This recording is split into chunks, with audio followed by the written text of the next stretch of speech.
We never truly know the impact people have on our lives until years later.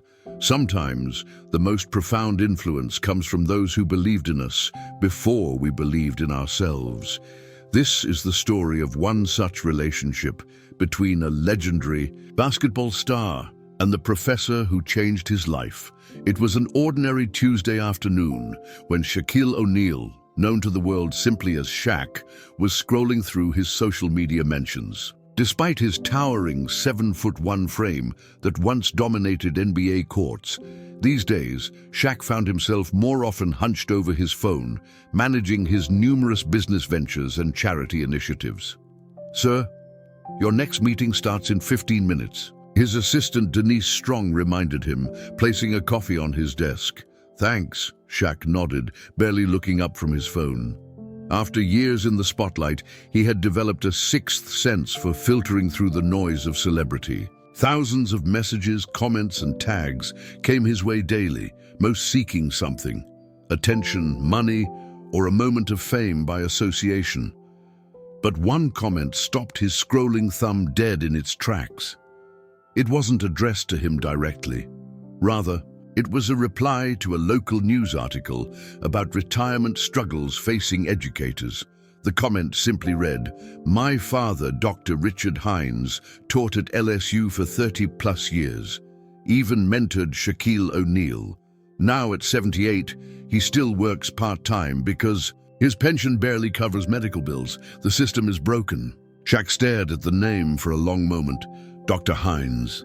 Images flooded back, a cramped office lined with books, the smell of coffee always brewing, and a voice that somehow cut through the noise in his head when nothing else could.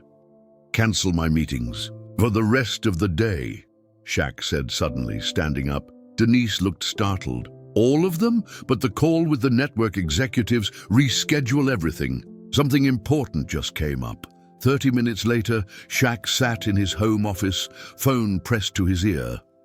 After a few calls to LSU administrators and some internet detective work, he'd managed to track down a number. The phone rang 5 times before a gravelly voice answered. "Hello? Who's this?" For a moment, Shaq was transported back in time to when he was just a struggling student athlete, not yet the household name he would become. "Dr. Hines? This is Shaquille O'Neal." A pause, then a chuckle. "Well, I'll be damned, Shaquille O'Neal. To what do I owe this surprise?" "Just checking in on my favorite professor," Shaq replied, his voice softening. "It's been too long." "About 25 years, I'd say," Dr. Hines replied. "But who's counting?"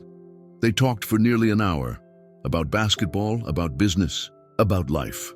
Dr. Hines spoke proudly of following Shaq's career, not just his NBA championships, but his business ventures, his doctorate in education, his philanthropy. "You know," the old professor said, "when you were in my class, I told the other faculty you were the smartest student I had. Not everyone believed me." Shaq laughed. "I wasn't exactly a model student. No, but you had something more important than good study habits. You had curiosity and heart." As the conversation continued, Shaq steered it carefully toward the present. "So what are you up to these days? Still teaching?" A sigh came through the line. "Part-time. 3 classes a semester at the community college. Can't quite afford to fully retire yet. After 30 years at LSU. Turns out a professor's pension doesn't stretch as far as it used to," Dr. Hines said, his tone deliberately light. "Especially with medical costs what they are these days. My wife Elizabeth's treatments aren't cheap." Shaq felt something twist in his chest. "Elizabeth is sick?" "Cancer. 4th round of treatments. Insurance covers some, but..." He trailed off. "We're managing. We've always been good at managing." The conversation shifted to lighter topics, but Shaq couldn't shake what he'd heard. After they hung up, he sat in silence for a long time, remembering. Fall semester, 1991. Shaq had been struggling in his business ethics course, not because the material was beyond him, but because his mind was increasingly pulled in different directions. The NBA draft loomed on the horizon. Agents were already circling. The pressure to leave college early for a multi-million-dollar contract was intense. Dr. Hines had called him into his office one afternoon. "Mr. O'Neill," he'd said, peering over his reading glasses, "your last paper was disappointing." Shaq had shifted uncomfortably in the too small chair. "I know. I've had a lot going on." "I imagine you do," Dr. Hines had replied, his expression unreadable. Then, surprisingly, he'd closed the grade book. "Tell me something, Mr. O'Neill. Why are you in college?" The question had caught Shaq off guard. "To play basketball," he'd answered automatically. Dr. Hines had simply waited, saying nothing, his eyes never leaving Shaq's face. "And to get an education," Shaq had added, feeling like he was giving the expected answer. "But why?" Dr. Hines had pressed. "You and I both know you're headed to the NBA, probably as a first-round draft pick. Why bother with college at all?" Shaq had considered the question seriously for perhaps the first time. "My mother wants me to get my degree." "Ah," Dr. Hines had nodded. "A good reason, but not good enough." "What do you mean?" "Mr. O'Neill, you're going to make more money by the time you're 30 than I will in my entire lifetime," Dr. Hines had said, matter-of-factly. "But here's something they don't tell you about money. It solves exactly one problem. It solves the problem of not having money. That's it." He had leaned forward then. "The world is going to try to reduce you to one thing, a basketball player. A very good one, certainly. But still, just that one thing. Education is what ensures you'll always be more than what others try to make you." Those words had stayed. With Shaq, through his decision to leave college early for the NBA, through his spectacular career and beyond. They were part of what drove him to return and complete his bachelor's degree years later. Then his MBA, and finally his doctorate in education. Now, decades later, the man who had pushed him to see himself as more than an athlete was working part-time at 78 because he couldn't afford to retire. "This isn't right," Shaq muttered to himself. Standing up, he began to pace the room, his mind racing. The next morning, Shaq called his financial advisor. "Justin Murphy, I need to set something up," he said without preamble. "For my old professor." "What kind of something?" Justin asked cautiously. He was used to Shaq's generous impulses, but also responsible for making sure those impulses didn't derail the careful financial planning they'd established. "A retirement fund. I want to make sure he and his wife are taken care of. Completely. Medical bills, housing, everything. That's substantial. We'd need to look at the numbers, maybe set up a trust." "Do it," Shaq interrupted. "And I want to deliver the news personally." 2 weeks later, Shaq found himself driving through Baton Rouge, the familiar Louisiana humidity enveloping him as he stepped out of his air-conditioned SUV. The neighborhood was modest, small, well-kept, homes with neatly trimmed lawns. He checked the address again before approaching the door of a single-story brick house with a small porch. He hesitated before knocking, suddenly nervous in a way he rarely experienced anymore. What if Dr. Hines was too proud to accept his help? What if the gesture seemed condescending rather than grateful? Before he could knock, the door opened, revealing Dr. Hines. He was thinner than Shaq remembered, his hair now completely white, but his eyes still held the same sharp intelligence. "I saw your car pull up," Dr. Hines explained with a smile. "Not many vehicles that size in this neighborhood. Come in, come in." Shaq ducked slightly to enter the home. Inside, it was exactly as he might have imagined. Bookshelves lining every available wall space, comfortable but worn furniture, and the smell of fresh coffee brewing. "Elizabeth," Dr. Hines called out, "look who's come to visit." A petite woman with short gray hair emerged from the kitchen, her face lighting up at the sight of their imposing guest. "Shaquille O'Neal, Richard has talked about you for years. All good things, I hope." Shaq smiled, carefully shaking her fragile hand. "Oh, mostly," she laughed, though he did mention something about a subpar paper on business ethics. They settled in the living room, where Dr. Hines proudly showed Shaq photographs of former students, awards from his teaching career, and, somewhat embarrassingly for Shaq, a collection of newspaper clippings chronicling Shaq's own achievements over the years. "You've kept up with me," Shaq observed, touched by the carefully preserved articles. "Of course," Dr. Hines nodded. "I follow all my successful students, though few have provided quite as much material as you." As Elizabeth brought coffee, Shaq noticed her slight limp, the careful way she moved. Cancer treatments, he thought, remembering their phone conversation. "So," Dr. Hines said once they were settled, "I doubt you drove all this way just to reminisce with an old professor. What brings you to Baton Rouge?" Shaq took a deep breath. "Actually, that's exactly why I'm here, to thank you." Dr. Hines raised an eyebrow. "Thank me? For what?" "For seeing me as more than just a basketball player," Shaq said simply. "For pushing me when I needed it. For that conversation in your office about education being about more than a degree." "You remember that?" Dr. Hines asked, genuinely surprised.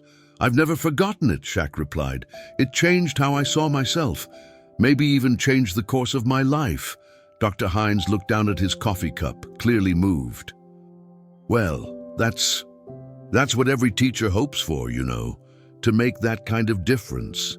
"And you did," Shaq confirmed, "which is why I can't stand knowing that after 30 years of teaching, of changing lives like mine, you're working part-time at 78. Because you can't afford to retire." The room went very quiet. Elizabeth glanced at her husband, whose expression had grown guarded. "Shaquille," he began. "Please," Shaq interrupted gently. "Let me finish. I came here today because I want to give something back. Something meaningful, not as charity, but as gratitude, as recognition for what you've given to so many students over the years." He reached into his jacket and pulled out an envelope. "This contains the details of a trust I've established for both of you. It will cover all medical expenses, housing, and provide a monthly income that should exceed what you were making when you taught full-time at LSU." Dr. Hines stared at the envelope, but didn't take it. "I can't accept that," he said quietly.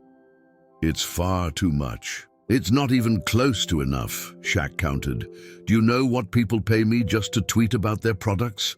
More money than most people see in a year, for 280 characters.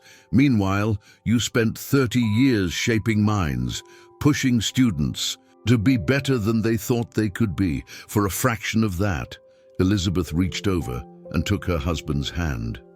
"Richard," she said softly, "we've always taken care of ourselves," Dr. Hines said, a hint of pride in his voice. "And you still will be," Shaq assured him. "This isn't about taking care of you, it's about recognizing value. The world doesn't always reward the right things or the right people. Sometimes it's up to those of us who've benefited from that imbalance to try to correct it, just a little bit." Dr. Hines looked at his wife, a silent communication passing between them. Finally, he turned back to Shaq. "I taught thousands of students over my career," he said slowly. "I couldn't possibly accept this kind of gesture from all of them." "You don't have to," Shaq smiled. "Just this one." Elizabeth's eyes had filled with tears. "You don't understand what this means," she said. "The medical bills, they've been overwhelming. Richard won't tell anyone, but we've been selling off our possessions just to keep up with the minimum payments." Dr. Hines looked uncomfortable at this revelation. "Lizzie, please." "No, he should know," she insisted. "Richard has been taking the bus to save gas money. He pawned his grandfather's watch last month to pay for my medication." Shaq felt his throat tighten. "Then it's settled," he said, his voice rough with emotion. He placed the envelope on the coffee table between them. "Consider it done."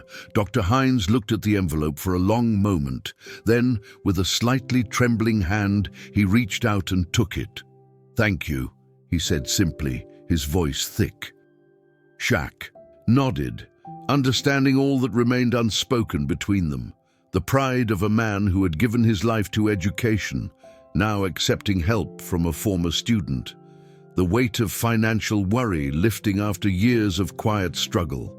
The recognition, finally, of a lifetime of meaningful work. "No," Shaq replied. "Thank you, Professor." As he drove away later that afternoon, Shaq found himself thinking about the nature of education, how its true value often reveals itself years, even decades after the fact. How a single conversation can plant a seed that grows into something life-changing, and how sometimes, if you're very lucky, you get the chance to thank the people who made you who you are in a way that truly matters. The drive back to his hotel gave Shaq time to reflect. The modest brick home, with its overflowing bookshelves, kept appearing in his mind, so different from the sprawling mansions and penthouse suites he'd grown accustomed to over the years. The image of Dr. Hines, proudly displaying newspaper clippings of his former students' accomplishments while quietly pawning family heirlooms to pay for his wife's medication, stirred something profound in Shaq's chest. He pulled over at a rest stop, suddenly needing a moment. Taking out his phone, he scrolled through his contacts until he found Jonathan Thomas, his production manager. "Jonathan, I need to make some changes to the documentary series we're working on," Shaq said when the call connected. "What kind of changes?" Jonathan asked, the sound of keyboard clicks audible in the background. "We're pretty far along in production. I want to add something. A segment on educators, on the people who shape us. Specifically, I want to highlight my old LSU professor, Dr. Richard Hines." A brief pause. "That's not really in line with the series concept. We're focusing on your business empire, not your college days." "Then we expand the concept," Shaq replied, his tone making it clear this wasn't a suggestion. "No empire exists without a foundation. Dr. Hines is part of mine." By the time he reached his hotel, Shaq had made 3 more calls, one to his foundation director, one to LSU's administration office, and one to Barbara Jackson, a journalist he trusted. The plan forming in his mind was bigger than just helping one retired professor. It needed to be. The next morning, Shaq was back at the Hines residence, this time with a small film crew in tow. "I don't understand," Dr. Hines said, standing in his doorway with a bemused expression. "You want to interview me? For what purpose?" "For a documentary series I'm producing," Shaq explained, "about the people who helped shape my path. But there's something else I want to discuss too, something bigger." Once inside, with cameras carefully set up in the living room, Shaq explained his vision. The Richard Hines Educational Legacy Fund, a foundation that would not only secure the Hines future, but would establish scholarships for underprivileged students and provide retirement supplements for long-serving educators who found themselves in financial straits. "The truth is," Shaq said, both to Dr. Hines and to the cameras, "we have a system that doesn't properly value the very people we entrust to shape our future. Teachers, professors, they guide us, challenge us, sometimes save us from ourselves. Then we send them off with inadequate pensions and expect them to somehow make it work."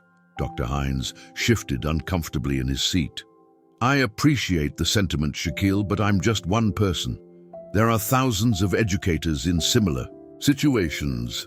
"Exactly," Shaq nodded. "That's why this can't just be about you. It needs to be bigger. Your story needs to be the beginning, not the end."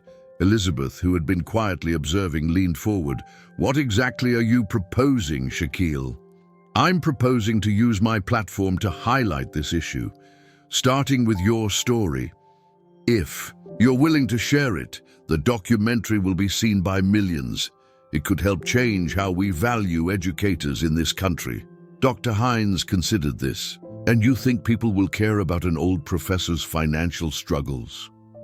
"They'll care about the man who helped shape Shaquille O'Neal," Shaq replied. "And once they see the disconnect, how someone so influential in my life could be left struggling in retirement, it might shift some perspectives." The conversation continued as the cameras rolled, capturing Dr. Hines's gradual warming to the idea. It wasn't just about him anymore, it was about all the educators facing similar challenges. If his story could help others, perhaps it was worth sharing. Later that afternoon, they filmed Dr. Hines in his natural element at the community college where he still taught part-time. The small classroom was a far cry from the lecture halls of LSU, but his passion remained undiminished. The young students, mostly working adults seeking to improve their circumstances through education, clearly adored him. "He never makes you feel stupid for asking questions," explained Nicole Reed, a nursing student in her 40s. "Some professors make you feel like you should already know everything. Dr. Hines makes you feel like your questions are the most important part of learning."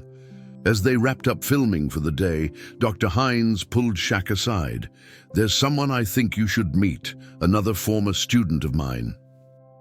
20 minutes later, they were sitting in a local coffee shop across from Alex Beasley, a middle-aged man with kind eyes and paint-spattered hands. "Alex was one of my most promising students at LSU," Dr. Hines explained.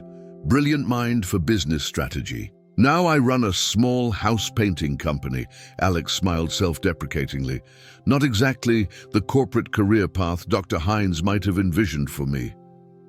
"That's not why I think Shaquille should meet you," Dr. Hines corrected gently. "Tell him about your side project." Alex's expression brightened. "I run a free weekend program teaching business basics to kids from low-income neighborhoods. We cover everything from accounting to marketing, all through practical projects they can relate to. It started small, just me and a few kids in a community center basement. Now we have about 60 students and a waiting list. And no funding." Dr. Hines added pointedly. "We make do," Alex shrugged.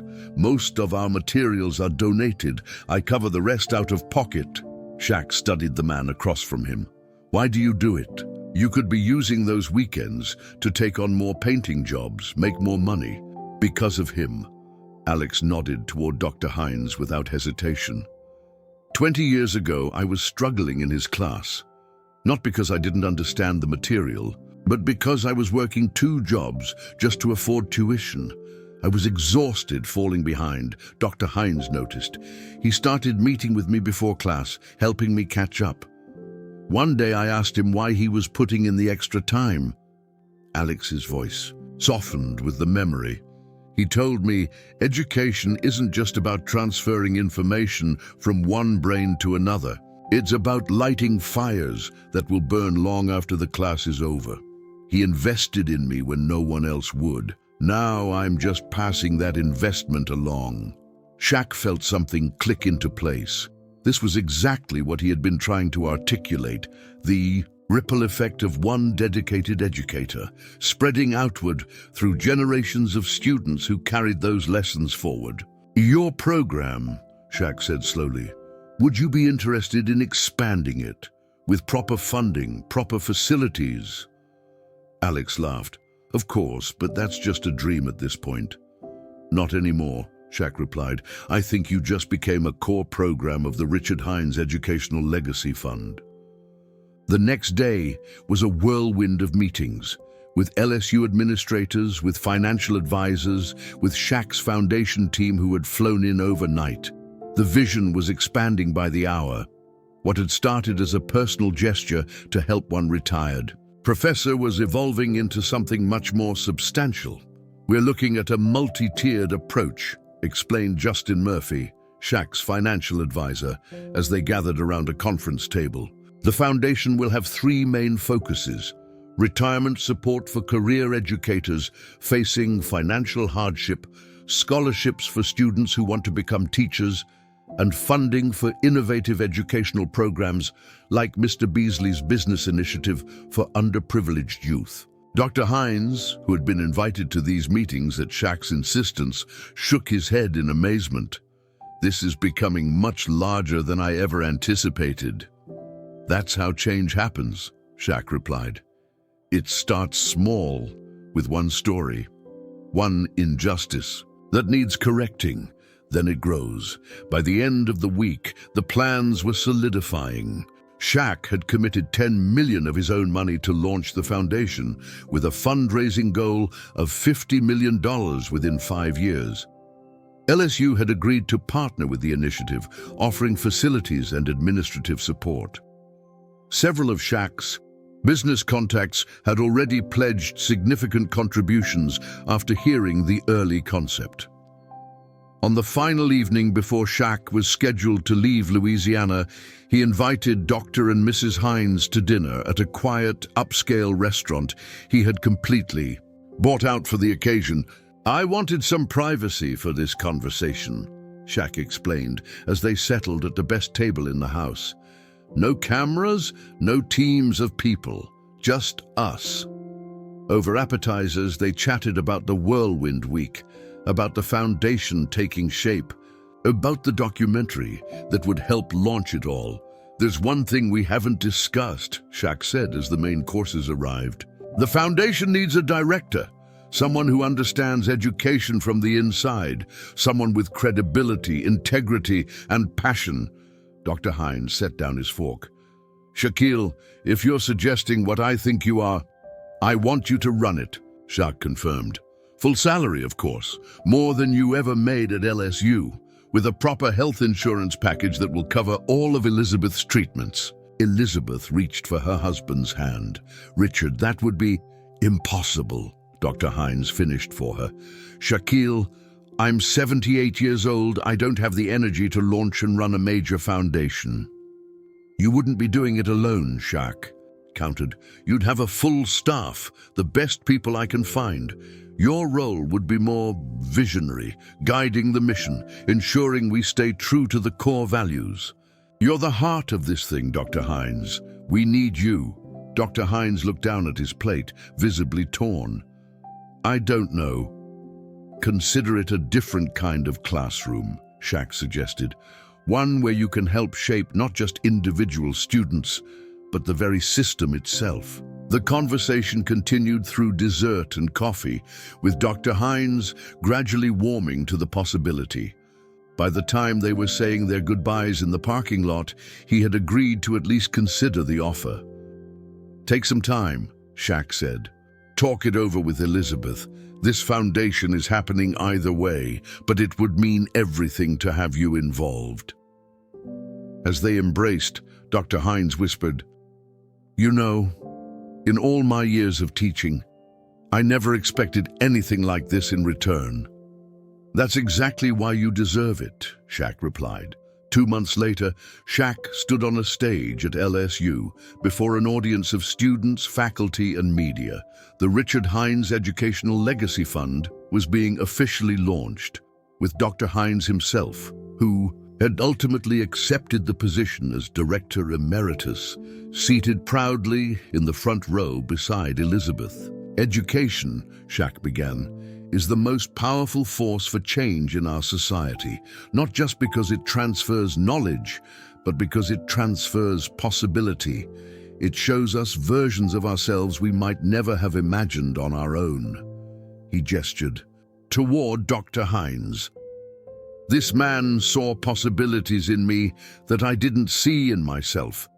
He pushed me to be more than just an athlete, to recognize that my mind was as valuable as my physical abilities. That lesson shaped every business decision, every investment, every philanthropic choice I've made since." The speech continued, outlining the foundation's ambitious goals, supporting 100 retiring educators in its first year, providing scholarships to 50 future teachers, and funding 10 innovative educational programs in underserved communities. "But today," Shaq said, his voice softening, "I want to share something personal, something I've never publicly discussed before." The room quieted. "When I was at LSU, I struggled academically. Not because I couldn't do the work, but because I didn't always see the point. The NBA was calling. Millions of dollars were waiting. Why did I need to understand business ethics or economics or literature?" He paused, his gaze finding Dr. Hines. "Then one day Dr. Hines called me into his office. He looked me in the eye and said something I'll never forget. The world is going to try to reduce you to one thing, a basketball player. Education is what ensures you'll always be more than what others try to make you. Shaq's voice grew thick with emotion. That single conversation changed my life trajectory. It's why I came back years later to finish my bachelor's degree. It's why I went on to earn my MBA and eventually my doctorate in education. Because one professor took the time to help me see beyond the immediate future to the person I could become. The room was silent, hanging on his every word. And yet, Shaq continued, his tone shifting, this same professor who changed countless lives over a 30-year career, couldn't afford to retire at 78. He was working part-time while selling family heirlooms to pay for his wife's cancer treatments. That's not just a personal tragedy, it's a systemic failure. Murmurs of agreement rippled through the audience. We entrust educators with our most precious resource, the minds of the next generation. Then we thank them with inadequate salaries and insufficient pensions. We call teaching a noble profession, then treat those who choose it as if their nobility should be compensation enough. Shaq's powerful frame straightened to its full, impressive height. The Richard Hines Educational Legacy Fund is more than just a foundation. It's a statement about what we value as a society. It's a challenge to rethink how we support those who dedicate their lives to supporting others. As the speech concluded and the applause thundered through the auditorium, Dr. Hines made his way to the stage. The two men embraced, the 7'1" former NBA star and the slight white-haired professor, an unlikely pair connected by something deeper than their obvious differences. Later at the reception, Shaq found himself surrounded by people wanting to contribute, to get involved, to share their own stories of educators who had changed their lives. The momentum was building faster than he had anticipated. Among the crowd, he spotted Alex Beasley, deep in conversation with a group of business executives who had expressed interest in expanding his weekend program nationwide. Nearby, Barbara Jackson was interviewing a retired high school teacher who had been selected as one of the foundation's first pension supplement recipients, a woman who had been working as a grocery store cashier to make ends meet despite 40 years. In education, and in a quiet corner, Dr. Hines and Elizabeth were talking with a young LSU student who had just learned she would receive the Foundation's first Future Educator Scholarship. Watching it all unfold, Shaq felt a sense of rightness settle over him. This was more meaningful than any championship ring, any business success, any television deal. This was about honoring the often invisible work that shaped generations, work represented by Dr. Hines, but performed by countless dedicated educators. Across the country, as the evening wound down, Dr. Hines found him. "I never expected this," the professor said, gesturing around the room. "When you showed up at my door 2 months ago, I thought perhaps you were offering a generous gift to an old teacher. I never imagined all of this." Shaq smiled. "That's the thing about education, isn't it? The seeds planted today grow into forests we never could have envisioned." Dr. Hines nodded, his eyes bright. "Indeed. And speaking of seeds," he reached into his pocket and pulled out a small, worn notebook. "I've been thinking about the Foundation's next phase. I have some ideas I'd like to discuss when you have time." Shaq's smile widened. Some things never changed. Once a teacher, always looking toward the next lesson, the next possibility, the next mind to be opened. "I always have time for you, Professor," he said. "Always." 6 months after the launch of the Richard Hines Educational Legacy Fund, Shaq found himself back in Baton Rouge for the Foundation's first board meeting. The initiative had grown faster than anyone anticipated, with donations pouring in from former students, corporate sponsors, and even other professional athletes inspired by Shaq's example. The meeting was being held in a newly renovated building. on LSU's campus, a space donated by the university to house the foundation's headquarters. As Shaq walked through the doors, he was greeted by the sight of bustling activity. Staff members moved purposefully between offices, volunteers manned phone banks, and the walls were adorned with photographs of educators being honored by the foundation. "Impressive, isn't it?" came a voice from behind him. Shaq turned to find Cole Harris, the foundation's newly hired CEO, a former education administrator with a reputation for innovation and effectiveness. "Very," Shaq agreed, taking in the scene. "How many staff now?" 27 full-time, plus about 40 regular volunteers," Cole replied. "And we've already processed support packages for 78 educators facing retirement challenges." Shaq nodded approvingly. "And Dr. Hines, how's he adjusting to his role?" Cole's expression warmed. "He's a natural.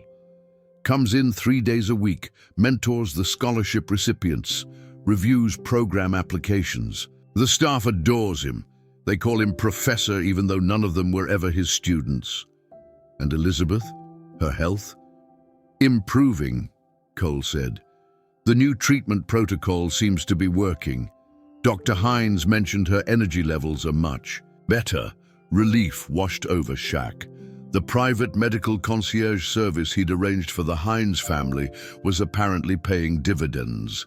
They made their way to the boardroom where the meeting would take place. Through the glass walls, Shaq could see Dr. Hines already inside, deep in conversation with Catherine Robinson, the Foundation's Director of Programs. Despite his age, there was a vigor to him now, a brightness that had been dimmed by financial worry when Shaq had first reconnected with him. The meeting proceeded efficiently, with reports on the Foundation's 3 core initiatives. The retirement support program had already helped dozens of educators, with hundreds more applications under review. The scholarship program had selected its first cohort of 50 future teachers, providing not just financial support, but mentorship and guaranteed job placement. And the Innovative Education Initiative had funded 15 programs nationwide, including an expanded version of Alex Beasley's business education program for underprivileged youth.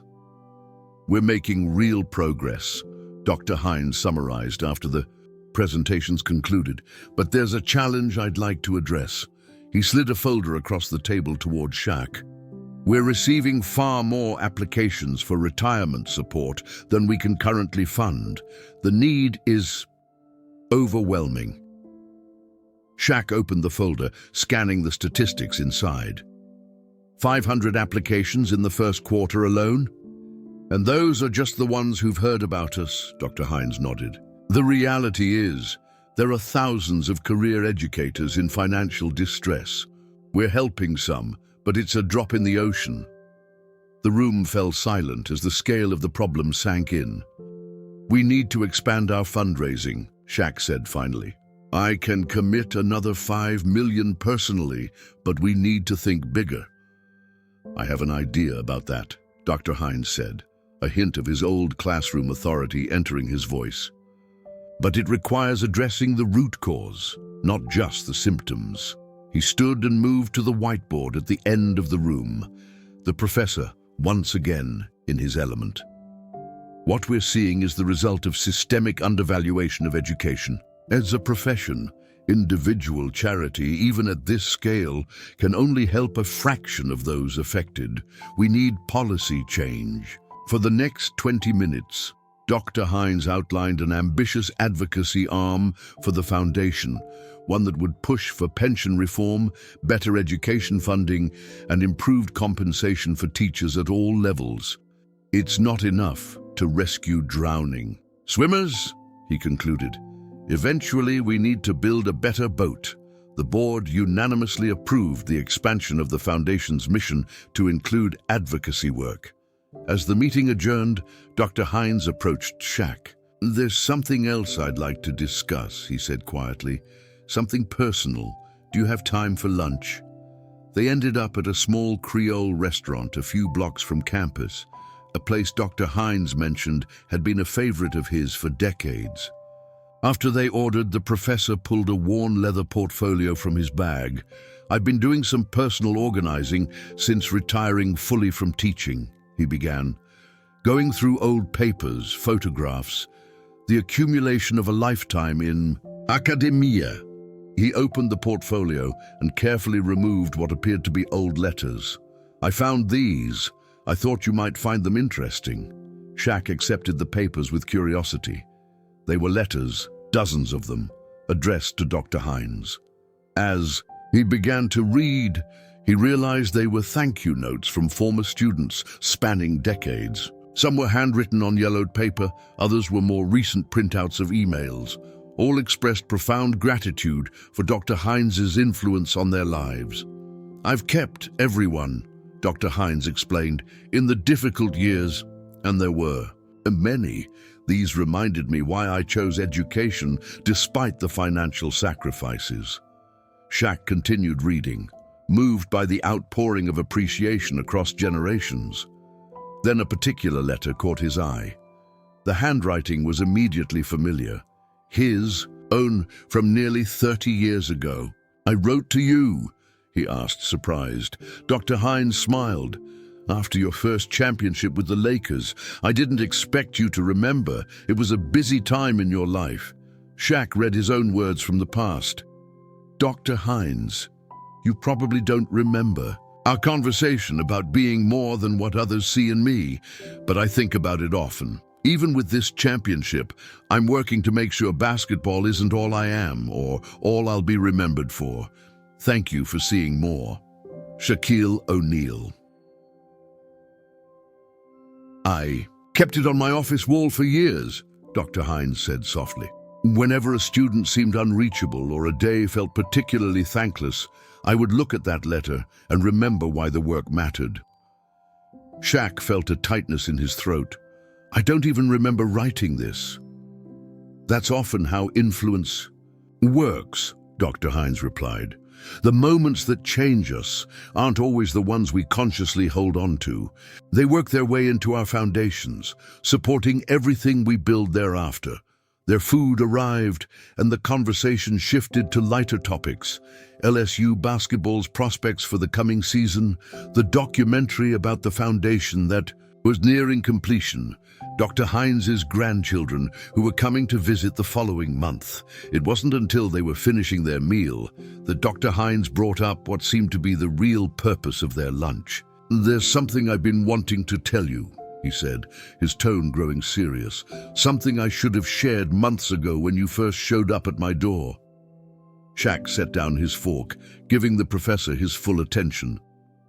"When you found me, I wasn't just struggling financially," Dr. Hines began. "Elizabeth and we were in crisis. Her treatments had depleted our savings. We'd taken a second mortgage on the house, and I was falling behind even on the interest payments." He took a deep breath before continuing. "The week before you called, I had met with a bankruptcy attorney. We were going to lose the house. At my age, starting over like that," he shook his head. "I was in a very dark place." Shaq felt a chill despite the restaurant's warmth. "You never said pride," Dr. Hines admitted. "Even when you offered help, I couldn't bring myself to reveal just how desperate things had become." He reached across the table, briefly resting his hand on Shaq's arm. "What I'm trying to say is that you didn't just improve our retirement, Shaquille. Your timing, it quite literally saved us from financial ruin. Perhaps saved my life, if I'm being completely honest about the thoughts that were going through my head in those darkest moments." The weight of this revelation settled between them. All these months, Shaq had believed he was enhancing his former professor's retirement, making it more comfortable. He hadn't realized he was pulling him back from the edge of an abyss. "Why? Tell me this now?" Shaq asked finally. "Because the foundation is helping people in similar situations," Dr. Hines explained. "People who may be too proud, as I was, to reveal the true depth of their struggle. I've been reviewing applications, and I can see between the lines the careful wording that hints at desperation while maintaining dignity." He leaned forward intently. "We need to design our processes with this understanding. The people who need help the most may be the least willing to fully disclose their circumstances. Shaq nodded slowly, absorbing this insight. We'll adjust our approach. Make it easier for people to receive help without having to lay bare every painful detail. Exactly, Dr. Hines agreed. Dignity matters, especially for people who have given their lives to nurturing others. As they prepared to leave the restaurant, Dr. Hines had one more surprise. From his portfolio, he extracted a faded photograph and handed it to Shaq. The image showed a much younger Dr. Hines standing beside a towering young Shaq in graduation regalia. Not from his undergraduate years, but from when Shaq had returned to LSU years later to complete his degree. I kept this on my desk until retirement, Dr. Hines said. Whenever students would tell me they couldn't do something, I'd point to it and tell them about the NBA superstar who came back to finish what he started, despite having more money and fame than he could ever need. You taught me as much as I taught you, in your own way. That evening, Shaq sat alone in his hotel room, the photograph propped against the lamp on the nightstand. His mind kept returning to what Dr. Hines had revealed. How close the professor had come to financial ruin, perhaps even to taking desperate measures. It made the foundation's work feel even more urgent. How many other dedicated educators were suffering in silence, their dignity intact, but their lives crumbling? His phone buzzed with a notification, a news alert about the documentary.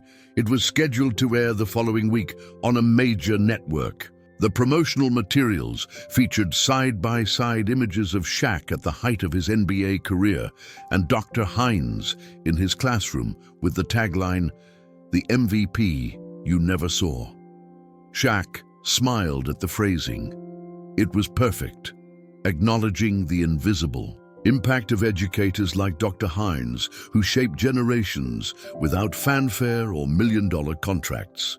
He picked up his phone and called Jonathan Thomas, his production manager. "The documentary," Shaq said when Jonathan answered. "I want to add something."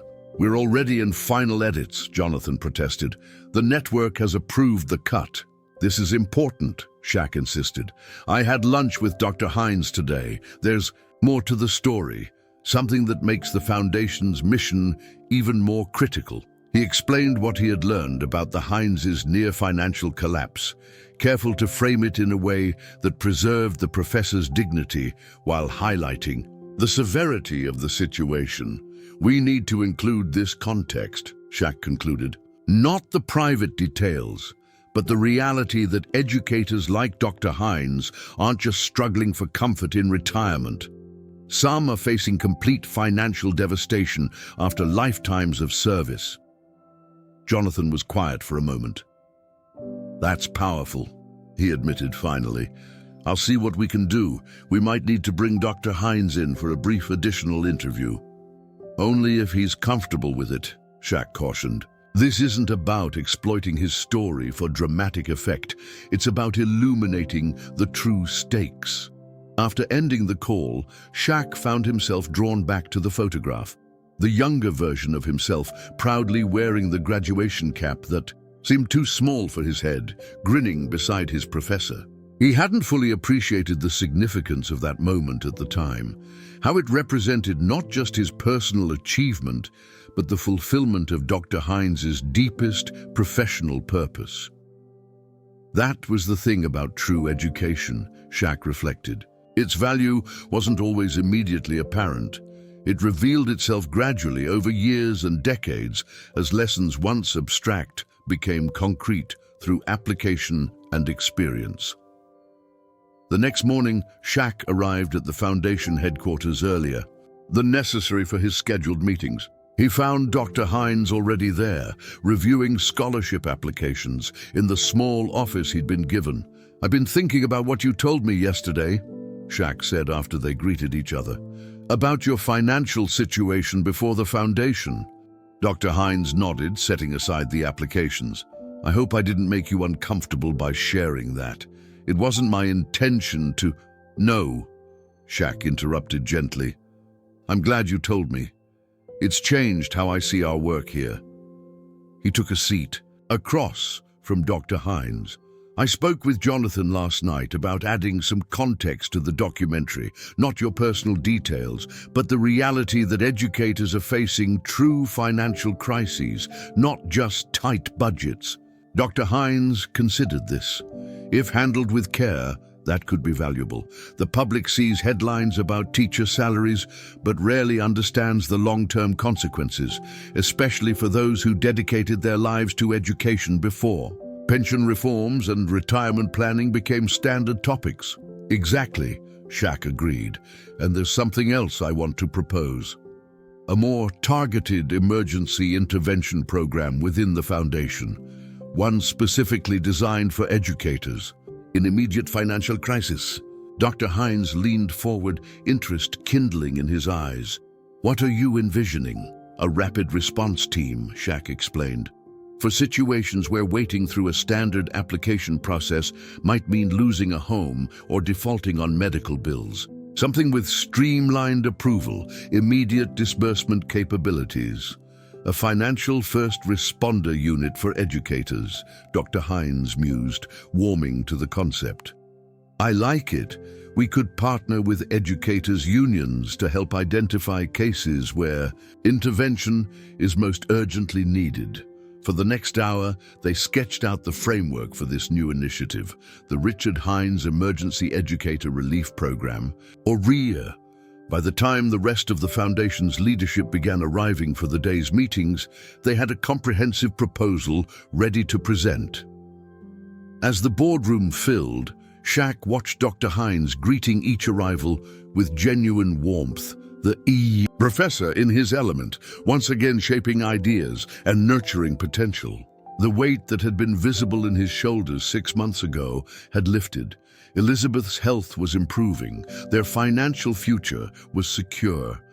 But beyond those personal victories, Dr. Hines had found a new purpose, a way to extend his lifetime of educational impact far beyond what would have been possible in a classroom alone. The foundation was becoming his legacy in the truest sense, embodying his values and vision on a scale neither of them could have imagined when Shaq first appeared on his doorstep. And for Shaq himself, the foundation represented something equally meaningful, a way to honor the invisible MVP who had helped shape his path long before championship rings and business empires entered the picture. A way to ensure that the lesson he had learned in Dr. Hines's office decades ago about being more than what the world tried to reduce you to could benefit generations to come. As the meeting was called to order, Shaq caught Dr. Hines's eye across the table and saw in it the same steady confidence that had once convinced a young basketball player that his mind mattered as much as his athletic gifts. Some teachers, Shaq reflected, never truly stop teaching. They simply find new classrooms, new students, new ways to illuminate the path forward. 1 year to the day after Shaq's surprise visit to Dr. Hines's modest brick home, the Richard Hines Educational Legacy Fund was hosting its first annual gala. The grand ballroom of Baton Rouge's finest hotel had been transformed for the occasion. Subtle academic motifs blended with elegant decor, creating an atmosphere both dignified and celebratory. Shaq stood at the entrance, greeting arrivals. He'd traded his usual casual attire for a custom tuxedo that somehow managed to make his imposing frame appear even more impressive. Beside him, Dr. Hines and Elizabeth welcomed guests with the practiced grace of those accustomed to academic functions, though never at this scale. Elizabeth, Shaq noticed with satisfaction, looked remarkably better than she had a year ago. The premium medical care the foundation had arranged had worked wonders. Her color had returned, she moved with greater ease, and her eyes held a vitality that had been dimmed by pain and worry when he'd first met her. "Quite the turnout, Doctor," Hines remarked as another cluster of well-dressed attendees entered the ballroom. "I never imagined I'd see basketball legends and Nobel laureates in the same room." It was true. The guest list was an unusual blend of athletic superstars, education leaders, corporate executives, and celebrated academics, all united by a common purpose: supporting the foundation that had, in just 1 year, begun changing the landscape of educator support nationwide. "Wait until you see who's coming later," Shaq replied with a cryptic smile. "I promised you a surprise, remember?" Dr. Hines raised an eyebrow but didn't press for details. Over the past year, he'd grown accustomed to Shaq's penchant for unexpected gestures. As the ballroom filled, the scale of what they'd accomplished began to materialize in physical form. At carefully arranged stations around the perimeter, foundation beneficiaries shared their stories with interested guests. Near the entrance, Claire Watkins, a retired English teacher of 37 years, explained how the foundation's retirement supplement had allowed her to keep her home after her husband's lengthy illness had depleted their savings. By the east wall, Spencer Hicks demonstrated the robotics program he'd developed for rural schools, a program that had received one of the Foundation's first innovation grants and now served over 3,000 students in communities where advanced STEM education had previously been inaccessible. At the far end of the room, a group of the Foundation's scholarship recipients, future educators committed to teaching in underserved communities, engaged in animated conversation with university deans and school district superintendents, forming connections that would shape their careers. "It's all so tangible," Elizabeth whispered, slipping her arm through her husband's. "When Shaquille first appeared at our door, it seemed like a dream, something too good to be true. But look around, this is real, this is happening." Dr. Hines nodded, momentarily too moved for words. His lifetime in education had been dedicated to potential, to nurturing capabilities that might not fully flower for years or decades. Now, in his twilight years, he was witnessing the impact of his values amplified beyond anything he could have achieved alone. Cole Harris, the Foundation's CEO, approached with a subtle gesture indicating it was time to begin the program. Shaq guided Dr. and Mrs. Hines to their seats at the central table as Cole took the podium. "Good evening," Cole began, his voice carrying easily through the sophisticated sound system. "Welcome to the first annual gala of the Richard Hines Educational Legacy Fund." He proceeded with a brief overview of the Foundation's first year, statistics that drew appreciative murmurs from the crowd.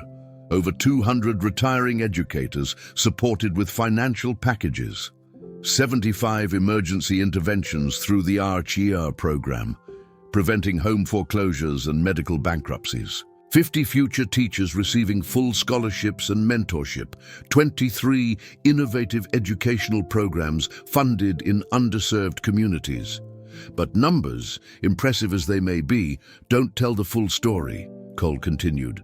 Tonight is about the human impact, the lives changed, the dignity preserved, the potential unleashed. The lights dimmed slightly as screens descended from the ceiling. The documentary that had helped launch the Foundation began to play, the expanded version that included the context Shaq had insisted on after learning the full extent of Dr. Hines's near financial collapse. For the next 20 minutes, the room was silent except for occasional emotional reactions as the story unfolded on screen. Shaq watched Dr. Hines watching himself, the professor's expression a complex mixture of humility, pride, and lingering disbelief at how his personal struggle had become the catalyst for something so significant. When the lights came up, Cole returned to the podium. "Ladies and gentlemen, please welcome the founder of the Richard Hines Educational Legacy Fund, Shaquille O'Neal." The applause was thunderous as Shaq rose and made his way to the stage. His size had always commanded attention, but tonight there was something different in his presence, a gravitas beyond physical stature. "Thank you," he began once the applause subsided. "A year ago, I reconnected with my former professor after learning he couldn't afford to retire despite 3 decades educating future generations. He paused, his gaze finding Dr. Hines in the audience. What began as a personal desire to help, one man who had helped me has grown into something far beyond what either of us imagined. Tonight, we celebrate not just what the foundation has accomplished, but what it represents, a recognition that those who shape our minds deserve security, dignity, and recognition. Shaq's speech continued, highlighting individual stories of educators helped by the foundation, innovations supported, and systemic changes beginning to take root through their advocacy work. He spoke with an eloquence that would have surprised his younger self, the self that had once sat in Dr. Hines' classroom, uncertain of his capabilities beyond the basketball court. And now, Shaq said, his tone shifting, for the announcement. I've been eager to share all evening. The room quieted in anticipation. Today, I'm committing an additional $50 million to the Richard Hines Educational Legacy Fund. Gasps and applause interrupted him before he could continue. But that's not all, Shaq said once the reaction subsided. I've spent the past 6 months speaking with fellow athletes, business leaders, and philanthropists about the importance of supporting educators. Tonight, I'm pleased to announce that those conversations have resulted in matching commitments totaling over $70 million. The applause erupted again, even more enthusiastically. With this expanded funding, Shaq continued when he could be heard again, we will launch 3 new initiatives: a National Educator Emergency Relief Network, an early career support program for teachers in their critical first 5 years, and an educational innovation accelerator to help scale the most promising new approaches to learning. He gestured toward Dr. Hines. Decidedly, none of this would exist without the influence of one professor who, 30 years ago, took the time to help a young basketball player understand that his mind mattered as much as his athletic gifts. Professor, would you join me on stage? Dr. Hines made his way forward, the audience rising in a standing ovation as he climbed the steps to stand beside his former student. The visual contrast was striking, the 7'1" basketball legend towering beside the slight, white-haired professor. Yet somehow they appeared perfectly balanced, each commanding respect in his own way. Dr. Hines, Shaq said, turning to face his mentor directly, a year ago, I thought I was helping you. What I've come to realize is that you're still teaching. Me, still helping me become more than what the world might try to reduce me to. He extended his hand, and Dr. Hines took it in both of his. The lessons continue, Shaquille, the professor replied, his voice carrying through the microphone Shaq held between them. That's how education works. It's never really finished. After the formal program concluded, the evening transitioned to a more relaxed reception. Shaq found himself drawn into conversations with potential donors, policymakers, and educators, all eager to discuss the foundation's work and vision. He was deep in conversation with a state education commissioner when Cole Harris appeared at his elbow. Sorry to interrupt, Cole said discreetly, but your special guest has arrived. Shaq excused himself and followed Cole to a side entrance where a security team was escorting in a familiar figure, the current Secretary of Education, who had rearranged her schedule to attend after viewing the documentary. Dr. O'Neill, she greeted him, extending her hand. I've been following your foundation's work with great interest. Thank you for coming, Madam Secretary, Shaq replied. There's someone I'm particularly eager for you to meet. He led her through the crowd to where Dr. Hines was engaged in animated conversation with a group of the scholarship recipients. Dr. Hines, Shaq said, I'd like to introduce you to the Secretary of Education. The professor turned momentarily, stunned to find himself face to face with the nation's highest education official. "Dr. Hines," the secretary said warmly, "your story has been an inspiration. But more than that, the model your foundation is creating has captured our attention at the department. We're interested in exploring how some of your approaches might be scaled nationally."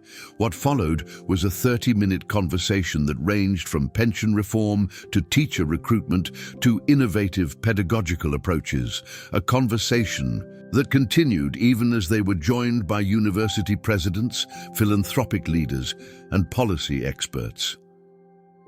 Watching from a slight distance, Shaq felt a profound satisfaction. This was why he had arranged for the secretary's attendance, not for publicity or political points, but to ensure that Dr. Hines's lifetime of wisdom could influence education at the highest levels. Elizabeth appeared at Shaq's side, following, his gaze to where her husband was now at the center of an impromptu policy discussion. "You know," she said softly, "in all our years together, I've never seen him quite like this. He always believed education could change lives. It was his core conviction. But to see his ideas potentially shaping national policy..." She shook her head in wonder. "You've given him more than financial security, Shaquille. You've given him a platform where his lifetime of experience truly matters." "He earned it," Shaq replied simply. "I just helped make it visible." Later that evening, as the event was winding down, Shaq found himself alone with Dr. Hines on the hotel's terrace. The night air was pleasantly warm, carrying the distinctive sense of Louisiana spring. "Quite an evening," Dr. Hines remarked, gazing out at the city lights. "When I woke up this morning, I certainly didn't expect to be discussing education policy." "With the secretary," Shaq smiled. "You held your own pretty well in that conversation." 30 years of strong opinions finally finding the right audience, Dr. Hines chuckled. Then more seriously, "She mentioned the possibility of a task force, said they might want me to chair it." "You should do it," Shaq encouraged. "Your perspective is valuable." Dr. Hines was quiet for a moment. "A year ago, I was contemplating bankruptcy, wondering how I'd failed so completely at securing our future despite a lifetime of careful choices. Now, this," he gestured vaguely, encompassing everything the evening represented. "The world doesn't always reward the right things," Shaq said, echoing words he'd spoken to Dr. Hines the day he'd first presented the trust fund. "Sometimes it takes intervention to correct the imbalance." Dr. Hines turned to face his former student directly. "You know, in my teaching years, I often wondered about impact. How to measure it. How to know if the effort was worthwhile. Most professors never truly know what becomes of their students, what difference they might have made." He placed a hand on Shaq's arm. "I've been extraordinarily fortunate to see some of mine, not just in your success, though that's been remarkable, to witness, but in the kind of man you've become, the values you embody, the way you use your influence." Shaq felt an unexpected tightness in his throat. Coming from Dr. Hines, this was more meaningful than any athletic accolade or business achievement. "I had good teachers," he managed to say. "And now you've become one yourself," Dr. Hines replied. "This foundation, it's teaching people to value education differently, to recognize the true worth of those who dedicate their lives to it." Inside the ballroom, the last of the guests were departing. Through the glass doors, Shaq could see Elizabeth chatting with Cole Harris, likely discussing the next day's board meeting. The foundation staff was discreetly beginning to pack up displays, their movements efficient but unhurried. "We should head back in," Dr. Hines suggested, noting the lateness of the hour. As they turned to go, Shaq was struck by a memory of leaving Dr. Hines' office 3 decades earlier, newly determined to prove himself as more than just an athlete. He couldn't have imagined then where that conversation would eventually lead, to this moment, this foundation, this legacy they were building together. "Dr. Hines," Shaq said, pausing at the terrace door. "Thank you." The professor smiled, understanding. All that remained unspoken in those simple words: the feeling is mutual, Shaquille, entirely mutual. The following morning, as coverage of the gala dominated education news and social media, Shaq sat in the Foundation's conference room, reviewing the night's fundraising totals with the board. Beyond the major commitments he had announced, individuals' donations had poured in during and after the event, pushing their total new funding well past the $150 million mark. "This will allow us to expand faster than projected," Cole Harris was explaining, walking the board through revised growth models. "We can support approximately triple the number of educators in the coming year." Dr. Hines, seated beside Shaq, leaned over to whisper, "I received 17 emails overnight from former colleagues facing retirement challenges. Word is spreading rapidly." Shaq nodded. The need was vast, far greater than even their expanded resources could fully address. But they were making meaningful progress, changing lives one educator at a time, while simultaneously pushing for the systemic reforms that might eventually make such intervention unnecessary. As the meeting continued, Shaq found his thoughts drifting to a question the Secretary of Education had posed the previous evening. "What do you see as the ultimate goal of the Foundation?" He hadn't had a ready answer then, but clarity was emerging now as he watched Dr. Hines engaged in animated discussion about program priorities. The goal wasn't just to provide financial security for educators or even to change how society valued education. It was about recognition, acknowledging the profound impact of those who shape minds and futures without fanfare or fortune. It was about honoring not just Dr. Hines, but all the dedicated educators who altered life trajectories through their wisdom, persistence, and belief in human potential. Teachers like Dr. Hines were the unseen MVPs of society, the ones whose influence extended far beyond what any metric could capture. If the Foundation could help make that visible, could translate that understanding into both direct support and policy change, then perhaps the next generation of educators wouldn't face the same struggles in their golden years. That was the true legacy they were building, not just in Dr. Hines's name, but in recognition of all he represented. A legacy worthy of the professor who had once convinced a young basketball player that his mind mattered as much as his athletic gifts, and who was now helping shape a movement that might change how society valued education itself. As the meeting concluded and board members began to disperse, Dr. Hines remained seated, reviewing notes from the discussion. The morning sunlight streaming through the window illuminated him in a way that struck Shaq as fitting. The teacher still at work, still focused on how to make a difference, now on a scale neither of them could have imagined a year earlier. Some gifts, Shaq reflected, ended up giving back far more than their initial value. What had begun as one student's gesture of gratitude to a struggling professor had blossomed into something transformative for both of them, and potentially for educators nationwide. The Richard Hines Educational Legacy Fund was no longer just a financial intervention or even a foundation. It had become a movement, a mission, a mechanism for correcting a fundamental imbalance in how society valued those who shaped its future. And it all began with a college professor who couldn't afford to retire and the former student who refused to let that stand.